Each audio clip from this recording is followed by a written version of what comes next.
I'm gonna count to 3, and if you don't leave this lobby, you're out of here tonight. 1, 2, 3.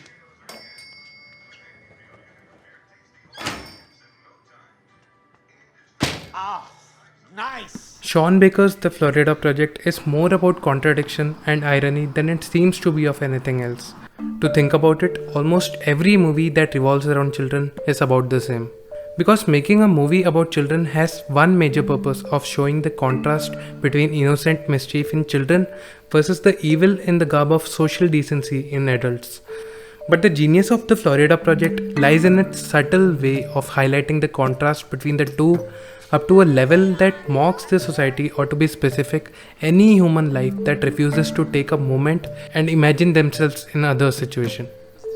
The story revolves around the lives of the children of some low-class motel residents of Florida who struggle on a daily basis just to find temporary roofs over their heads. But the children are visibly worry-free and literally happy with the people around them. They have no grudges, no ego, and literally no problems despite their parents having limited money and resources. For example, Jancy is happy to clean the spit of other children despite what they did to her grandma's car, only because they requested her to do so. But the adults, on the other hand, throughout this movie have several internal conflicts, fights, ego clashes, and are terribly inconsiderate to each other. Sean Baker uses a simple technique to portray different perspectives and has showcased contradictions and irony visually. For the children's perspectives, most of the shots are from low angles, even when they are not around. High angles are only used when the adults are involved in topics that are not at all related to or understood by children. The movie is set in Florida, which every person on the earth relates to with the Disney World. But here are the hidden poor of the civilized society who are ready to do literally anything for money. The misery and the sufferings of the residents are eclipsed by the high contrast colors of the motels. The walls are beautifully bright and visually attractive, just like any child would normally see. Everywhere the children go, the background is filled with Disney trademarks or brightly colored buildings, adding to the positive mood of the characters. But in the case of adults, the background becomes dull and distinct, which brings us into the reality of a monotonous, dull world we live in. Consider the scene where a pedophile intrudes into the motel premises, almost targeting a group of children, following which Bobby intervenes and finally saves the day. There are two aspects to how Baker shows contradiction. The first is metaphorical. Sean Baker starts this scene with the kids climbing up the benches and yelling at the helicopters,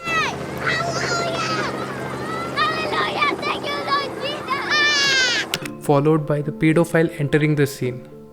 This certainly gives the viewer a bone-chilling realization of the rampant sexual exploitation of children by the priests in churches. Today's gospel talks about what the Lord has to give us. He did so because we could not control our temptations. Kinda like a priest in a room full of naked boys. The second one is the contradiction through viewpoint. Once Bobby confronts the pedophile and shoos him away from the premises, the camera cuts to Mooney and Jancy, both of them looking confused and a little scared because, according to them, Bobby isn't saving them, but attacking a helpless old man. Baker brings these two equally prevalent contradictions in a single scene, and that is brilliant storytelling. And not just this scene, Baker uses the same technique of mockery throughout this movie. In fact, the mockery starts with the name itself.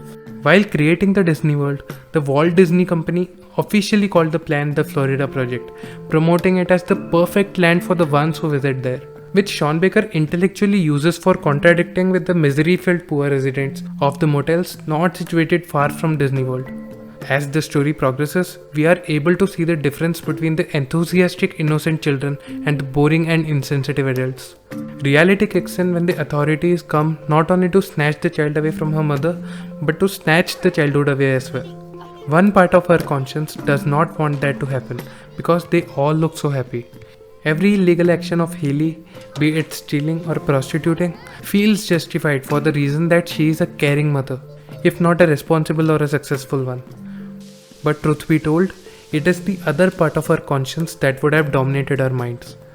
We would have volunteered in helping the authorities take away the child without her consent, because we as a society are too quick in being judgmental of someone else's miseries and sufferings, that we neglect the basic sense of humanity.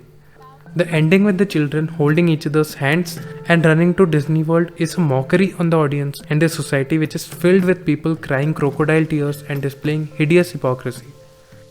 We would have loved such an ending if it were a reality, where the children go to the ultimate happy land with no problems. But we know things don't work that way. Hence, separating a child from the mother just because the society deems her unfit is a better option. Because hypocrisy is always convenient.